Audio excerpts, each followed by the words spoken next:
Hi, everyone. Thank you for joining us today. I'm Joe Light. I'm with No Film School and Final Draft. I'm here on behalf of Alliance of Women Directors, speaking to some amazing creatives about their project. We have with us today Nikki Cole and Ryan Singh, co-writers and co-directors of their documentary feature, Ray of Hope. Hi, how are you both doing today? Thanks One, so much. Thanks so much, Joe. It's just wonderful. I've been sitting here listening to all the other filmmakers, and I'm like, wow, what great company we're in. And I'm just so proud of AWD. It's just a beautiful thing. I'm just excited to be here. Thank you so much. And beside me, or in another camera here, is Ryan Singh, my co-director on Ray of Hope.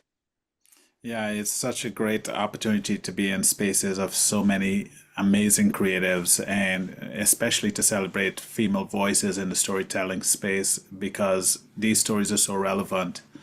And this is part of why Ray of Hope exists, is because for ours, it's about a strong female character who is working within the patriarchal space. And so, Yeah. yeah, Yeah, so your film Ray of Hope is about an armed conflict, the armed conflict in Sri Lanka, and refugees who fled that violence. Documentary filmmaking often requires building a connection with the people that you're working with, but especially when dealing with a topic like this, trauma, persecution. So, what was your approach as directors to develop that relationship? well, I began this process back in 2013 when 10 days before I started rolling camera, I had a dinner and I said, "Hey, why don't you pack me and bring me to Sri Lanka with you?" When I was talking with Rathika Sitsabaiesan, who was then a sitting member of parliament. And she took me, and for the next 9 years, I held on to this footage because life really depending on it. There's anything that can happen in conflict situations and where human rights violations happen. And so Radhika didn't trust that we can turn this film over to any editor, or particularly any editors of Tamil background at the moment, without being able to protect the integrity of the people that was involved, and making sure that everyone was safe and that we can vet everyone properly. And so that was a big thing. And as we discovered, it was also important to make sure that we had the right people in places. And so part of finding those right people, I really searched high and low for as many Tamil creatives, but there's still the fear of participating in a project like this and the retribution that could happen to themselves if they go back to Sri Lanka, or their families who still live there, because the atrocities are still happening even right now. So that's how come I decided to expand my creative pool. And Nikki was one of the early collaborators that I brought in, and we were applying for the ITVS application in 2020 when it was COVID, and we didn't get it, but it was the start of talking about and looking at the opportunities. And I got into a breakthrough program, and I said, "Nikki, I'm going to shoot this regardless of what happens." Nikki. Yeah, that is what happened. So, and Ryan came to me. Do you want to hear about the evolution further than that, or did that? I know that was a great answer to the question. So, Absolutely. Yeah, okay. please.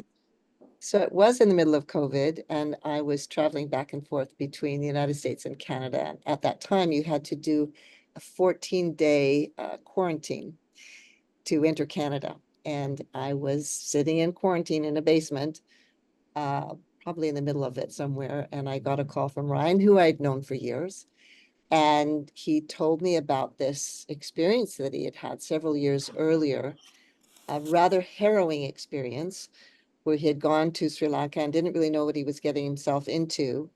And it involved being under house arrest and being followed by the police and all kinds of things. And he was telling me this story. He didn't know what to do with the footage, and he told me the story of this woman, Radhika, uh, who her story was just incredible about what happened to her when she left there as a 5-year-old child with her family, fleeing with the clothes on their backs, and ended up in Canada, and more struggles of adjusting to a somewhat racist community at that time, and what she went through, what her family went through, and then her rising through the whole thing and becoming the first Tamil representative member of parliament in Canada, and still fighting the fight of having the genocide in her country recognized. So once we started to think about what the whole story could be, I don't think we were ever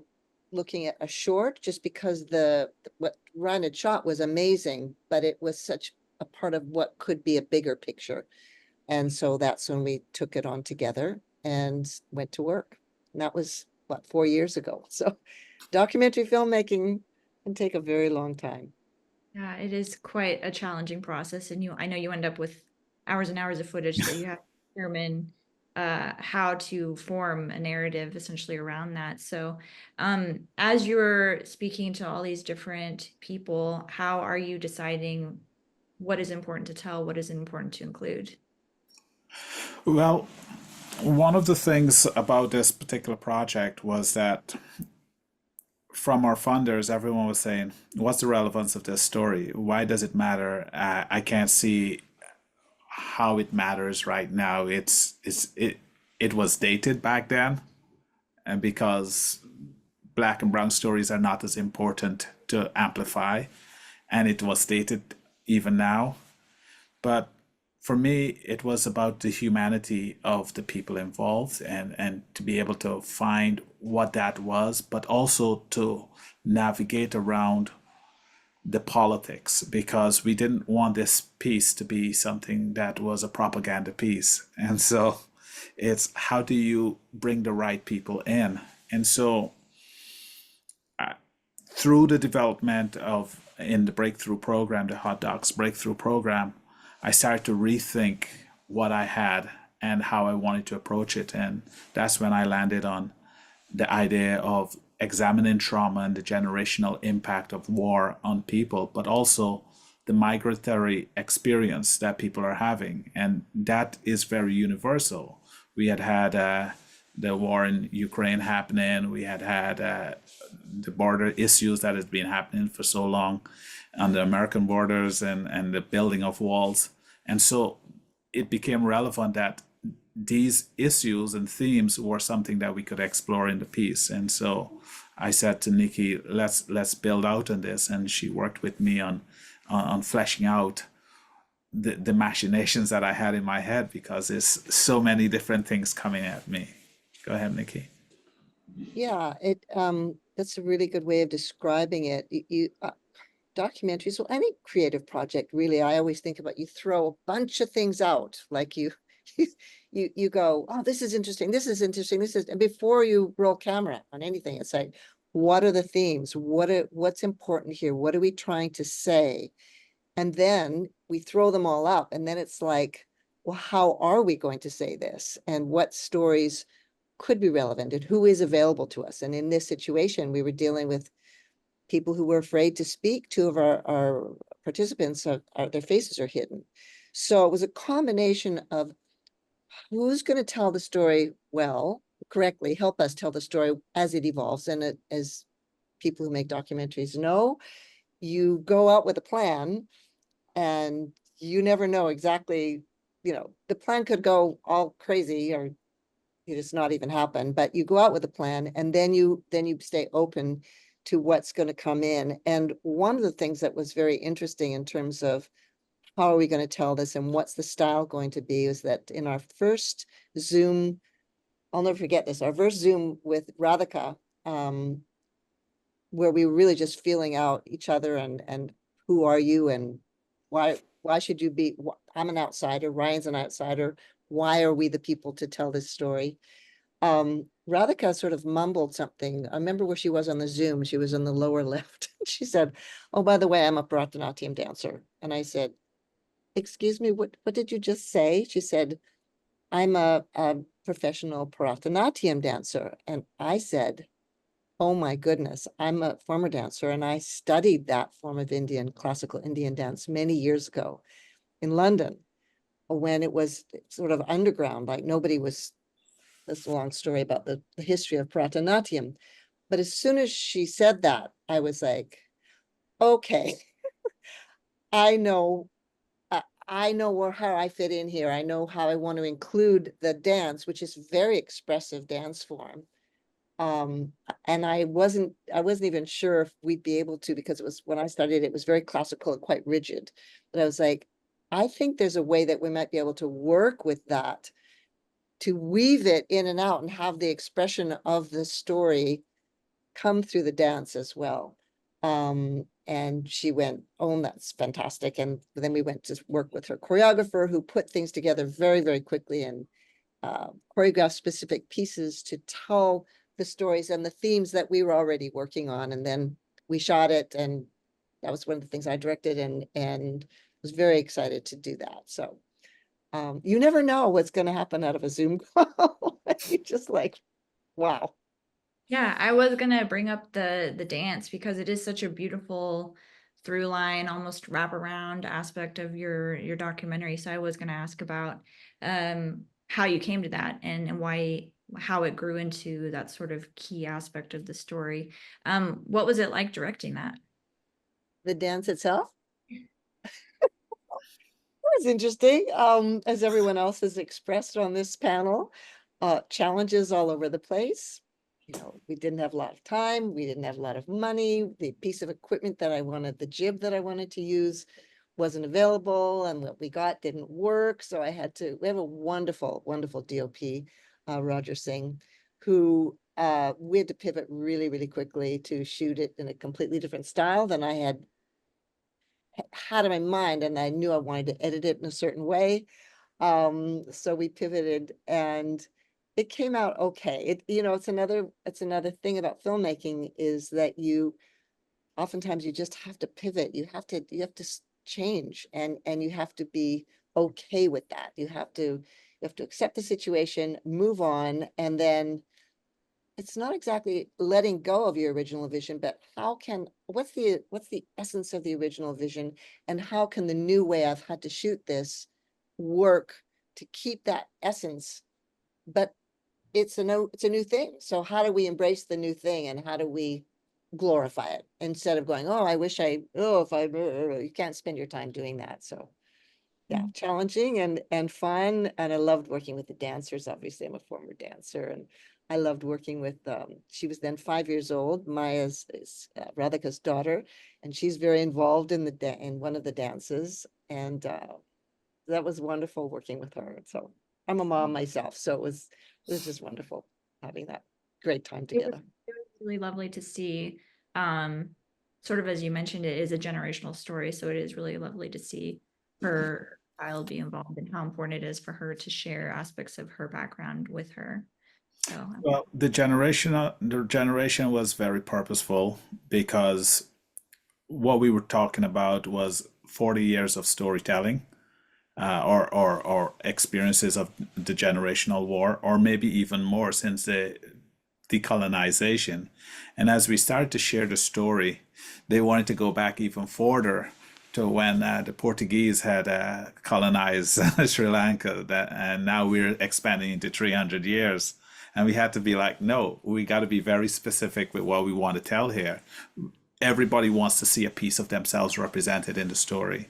And for us, the voices that were represented was important. And we were lucky.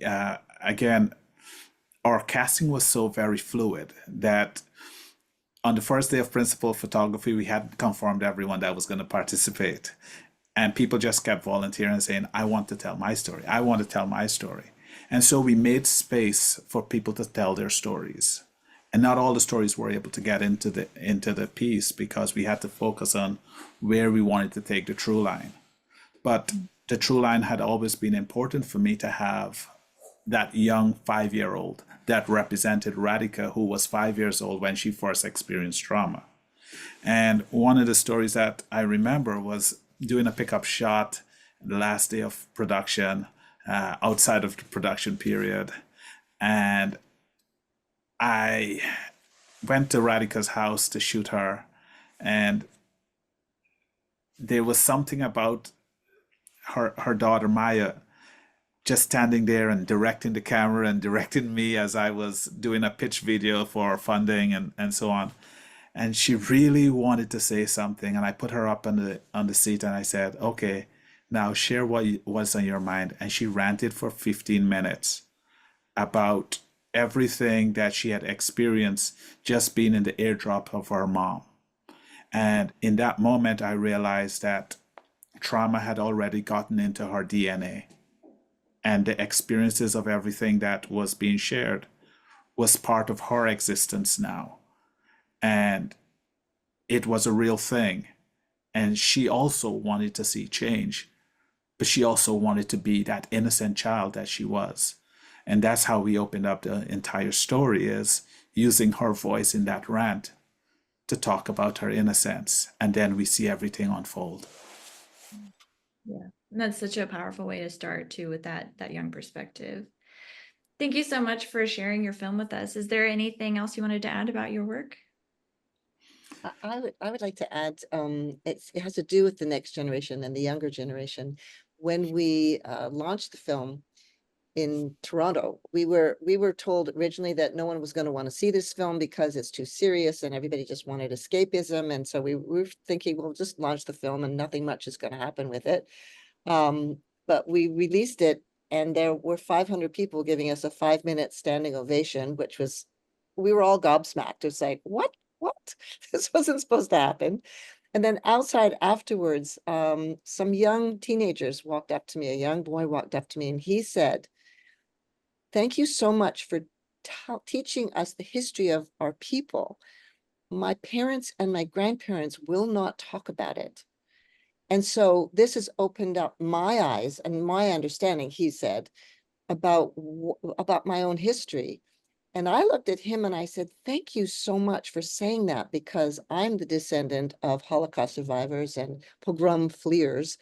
And I said, and those people could never talk about it. They went to their graves. And I used to think, well, they just didn't want to think about it and they just wanted to move on. But what I realized was that, and what I've learned about intergenerational trauma, is that they can't speak about it because it re-traumatizes them. And so I gained a whole understanding about myself. And then I started to realize that that's why so many people relate to this film, because it's speaking about what's happened to almost every human being on the planet in their DNA, if you go back far enough. So it was an incredible experience for me to learn about myself, even like through someone else's story, which is an amazing story in and of itself. So. Thank you so much, Joe. Thank you so much for being here and for sharing.